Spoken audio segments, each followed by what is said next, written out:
radar, qui faisait partie du système d'alerte précoce russe, était un bon exemple de déclencheur potentiel. Nous avons beaucoup de chances que les Russes n'aient pas réagi à cela. Cela seul suscite des inquiétudes, car les gens supposent que si vous essayez de détruire notre système d'alerte précoce, la prochaine chose à laquelle nous devrions nous attendre est une attaque nucléaire. Donc, c'est très, très dangereux, et je pense que quelque chose dans cette catégorie va probablement déclencher une réaction. Maintenant, gardez certaines choses à l'esprit. Tout d'abord, rien ne se passe sur le terrain en Ukraine, ou, je dirais, dans la plupart de l'Europe de l'Est dont les Russes ne sont pas au courant. Rappelez-vous, ils ont des capacités de renseignement, de surveillance et de reconnaissance basées dans l'espace, qui sont très, très bonnes. Deuxièmement, je pense qu'il est très important de comprendre que nous avons eu des frappes récentes utilisant des missiles hypersoniques dans la région de Lvov. Nous pensons qu'une centaine d'officiers de l'OTAN et ukrainiens ont été tués. Maintenant, nous n'admettons pas que des officiers et du personnel de soutien américain ont été tués en Ukraine. Nous ne l'admettons tout simplement pas. Les Français ont été embarrassés parce qu'il était difficile de le dissimuler. Les Britanniques n'admettent rien. Personne ne veut admettre qu'ils ont du personnel sur le terrain là-bas. Mais c'était un signal. C'était une installation souterraine, une zone bien connue de l'époque soviétique, des casernes et un aérodrome, un grand centre de formation pour l'OTAN et l'Ukraine. Et ils l'ont anéanti, tuant au moins 100 personnes et en blessant 200 autres. C'était une frappe majeure. Il m'est difficile de croire que nous soyons assez stupides pour annoncer notre volonté de frapper le territoire russe sans comprendre que ce qui s'est passé en Ukraine de l'Ouest pourrait se produire en Pologne, en Lituanie, en Estonie, en Roumanie, en Slovaquie. Nous devons nous réveiller. Ce ne sont pas des menaces vaines.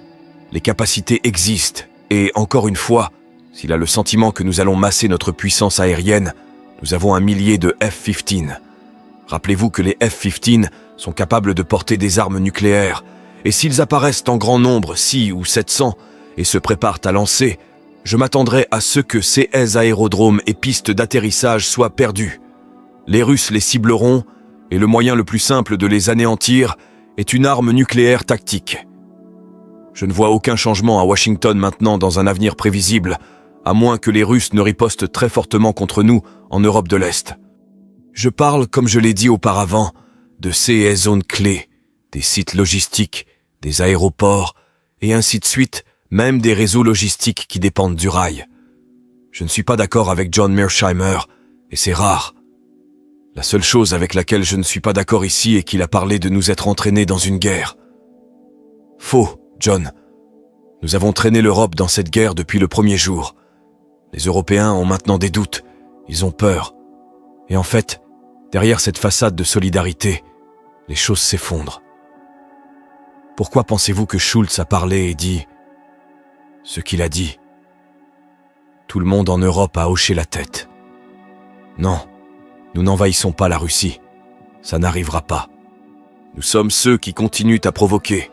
Nous sommes ceux qui continuons à maintenir, avec l'aide britannique, ce régime corrompu de marionnettes à Kiev, dont la seule mission dans la vie est soit de sacrifier le plus d'Ukrainiens possible, soit de causer autant de dégâts que possible à la Russie. Franchement, ils n'ont pas causé beaucoup de dégâts. Aujourd'hui, il a été annoncé que la Russie est officiellement devenue, je pense, la 5e économie mondiale après le Japon. Mon Dieu, quel énorme succès pour l'administration Biden et ses amis et stupides partisans des deux partis siégeant au Congrès. Ils ont fait de la Russie une superpuissance à nouveau. Ce que cela représente et ce qui se passe réellement dans le nord de l'Ukraine, je pense que vous êtes témoin d'une sorte d'orage avant l'inondation. Et c'est vraiment l'une de ces opérations de modelage.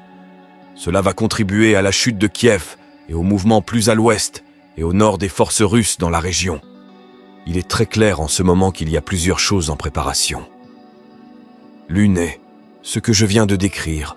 L'autre est venant du sud de la Biélorussie. Un potentiel renforcement là-bas. En fait, c'est un renforcement. Et je pense qu'ils, au bon moment, balayeront vers le sud et couperont Kiev. D'ici là, la plupart de ces troupes russes devraient être plus à l'ouest.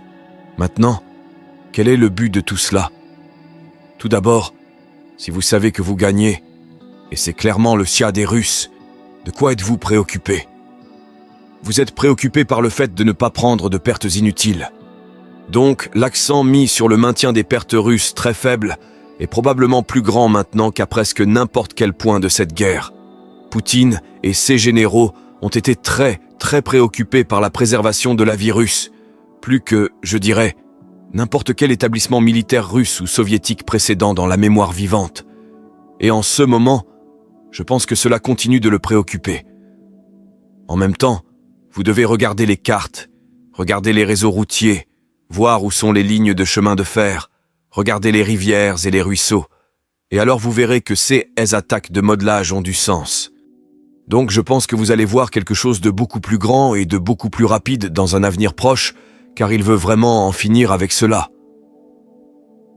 La question est, alors qu'il en finit avec cela, que se passe-t-il à Kiev, surtout lorsqu'il devient clair que les Russes se dirigent vers le sud depuis le nord, ainsi que depuis l'est? Je soupçonne que nous verrons Zelensky faire ses valises et partir.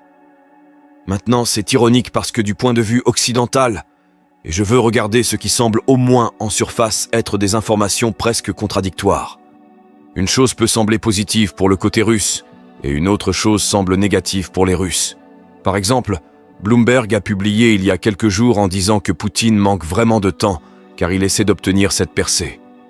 Il a fait cette incursion dans le nord de la région de Kiev le 10 mai, et la revendication, du moins du côté occidental, est qu'il est embourbé après avoir avancé d'environ 10 km dans ces deux zones, au nord de Kharkiv et Volchansk. Nous montrerons cela sur la carte dans une minute, qu'il est embourbé, et maintenant il s'est arrêté. Le flux d'aide occidentale a commencé à arriver. L'Ukraine a déplacé un tas de renforts dans la région et mène maintenant des contre-attaques limitées et reprend certains des territoires dans la ville même de Volchansk. Comment comparez-vous ces choses avec le point de vue que vous venez de partager? Eh bien, je ne peux pas confirmer la validité de ces rapports. Je pense qu'il y a plusieurs choses en jeu ici. Tout d'abord, je serais très méfiant de toute revendication d'avancées ukrainiennes n'importe où. Ce que nous obtenons, ce sont des preuves que les Ukrainiens abandonnent des positions, abandonnent des lignes défensives, abandonnent des villages, de sorte que les Russes ne sont pas obligés de se battre très dur pour aucun de ces endroits. Deuxièmement, les Russes continuent d'inviter et veulent que plus de forces ukrainiennes montent au nord et se dirigent vers l'est. Plus ils peuvent en amener là-bas, plus ce sera facile plus au sud quand ils traverseront le fleuve Dnipro. Donc les Russes ont beaucoup de choses en tête à ce moment-là. Maintenant, en ce qui concerne nos armes, gardez à l'esprit ce qui suit. Le chancelier Schulz, qui est sur un terrain très fragile, a maintenant clairement indiqué publiquement, contredisant directement Macron, qu'il n'y aura pas de forces terrestres européennes en Ukraine sous aucune circonstance. Donc je pense que c'est très important. Et quiconque pense que les Ukrainiens gagnent du terrain devrait garder cela à l'esprit. Macron l'a maintenant reconnu. Nous l'admettons maintenant. Donc ils ne sont plus préoccupés par une intervention militaire directe de l'OTAN sur le terrain. Ils regardent attentivement notre puissance aérienne. C'est quelque chose qui est toujours à l'arrière de leurs esprits. Et ils déplacent leur défense aérienne à tous les niveaux vers l'avant, très lentement, très délibérément, pour s'assurer que toutes leurs forces sur le terrain sont protégées. Mais je pense que la notion que l'aide que nous fournissons a un impact important est tout simplement ridicule, à moins que vous ne vouliez parler des soi-disant systèmes de frappe que les Ukrainiens utilisent contre la population civile en Russie. Cela tue des civils russes à divers endroits, mais cela ne fait rien à la puissance militaire russe. Mais cela contribue beaucoup à renforcer l'opposition aux Ukrainiens en Russie. Eh bien, cela dépend. Je pense que cela le valide en grande partie car je sais que l'état-major général russe veut très fortement attirer ceux qui restent de l'armée ukrainienne qui veut se battre. Ils veulent la détruire. Et en se dirigeant vers Kharkiv en particulier, ils facilitent cela.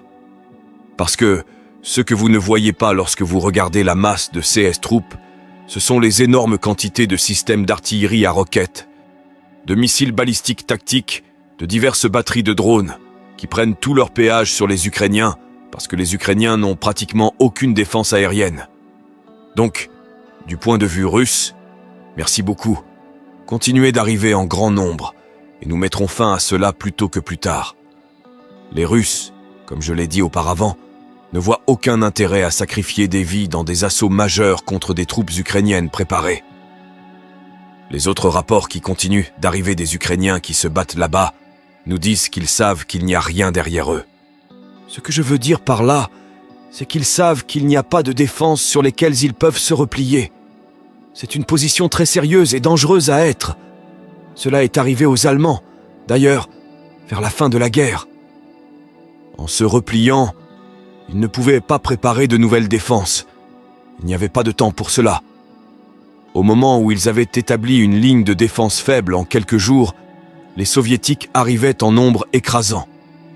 Donc, je pense que les Ukrainiens sont maintenant dans une position très similaire. Il n'y a rien derrière eux en route vers Kiev. Qu'est-ce qui pourrait déclencher ce mouvement? Parce que je pourrais aussi vous montrer, et j'aurais aimé les avoir chargés plus tôt, il y a un certain nombre de vidéos qui montrent de grandes quantités d'armures russes dans cette zone où se trouvait cette carte, où il montrait CS-200 en fait, autour de la zone entre Soumy et Belgorod, juste là au milieu. Vous voyez l'oblast de Koursk, l'oblast de Belgorod dans ces zones. Il y a eu beaucoup de vidéos de grandes formations d'armures qui disparaissent ensuite dans la forêt pour ne pas être vues en grand nombre. Mais pour attaquer, pour lancer quelque chose comme ça, il va falloir un mouvement de grande ampleur à un moment donné. Avez-vous une idée de ceux qui pourraient précipiter cela? Non. Et vous savez, je l'admets, à la télévision, il y a eu des moments où j'ai vu des preuves de grandes opérations offensives en développement seulement pour être dit que cela n'allait pas arriver. La défense stratégique, qui était la pierre angulaire des opérations militaires russes, certainement pendant la majeure partie des 2 premières années, est restée inchangée. Je pense que vous allez voir un changement cet été. Je pense qu'ils aimeraient en finir avec cela avant l'automne. Donc, mon intuition me dit que tout ce positionnement, toutes ces attaques de modelage et ce rassemblement de forces indiquent que c'est imminent. Une des choses dont je serais très prudent de ne pas croire sont ces affirmations, encore une fois, des médias occidentaux. Oh, les Russes manquent de munitions. Oh, les Russes manquent d'équipement. Les Russes manquent de ceci. Combien de fois avons-nous entendu cela, Dan? Ce n'est tout simplement pas vrai. Ce n'est pas vrai. Maintenant, Biden semble dire « Eh bien, ce n'est pas grave. Nous ne parlons pas de tirer sur le Kremlin. Nous parlons simplement de tirer un peu au nord, de l'autre côté de la frontière russe ici. Donc, ce n'est pas grave. Poutine ne va rien faire. » Que dites-vous à cela? Tout d'abord, la décision de permettre des frappes en Russie n'incite à rien. C'est un acte de désespoir. Dan, nous n'avons plus de cartes à jouer, à moins que nous ne voulions engager notre puissance aérienne. Et si nous engageons notre puissance aérienne, pilotée par des pilotes américains, c'est une preuve claire et sans ambiguïté que nous sommes en guerre avec la Russie. Tout change immédiatement. Et nous affrontons la réalité que nous pourrions avoir des détonations nucléaires tactiques à chaque base logistique majeure, aérodrome, piste d'atterrissage depuis effectivement Lvov jusqu'à la Roumanie. Donc cela ne va certainement pas se produire à mon avis. Mais vous savez, c'est irrélevant. Ces frappes sont irrélevantes. Elles n'attaquent pas des cibles militaires, elles attaquent massivement des cibles civiles dans des zones civiles, dans des quartiers essayant de tuer des Russes. Nous ne semblons pas dire la vérité à ce sujet.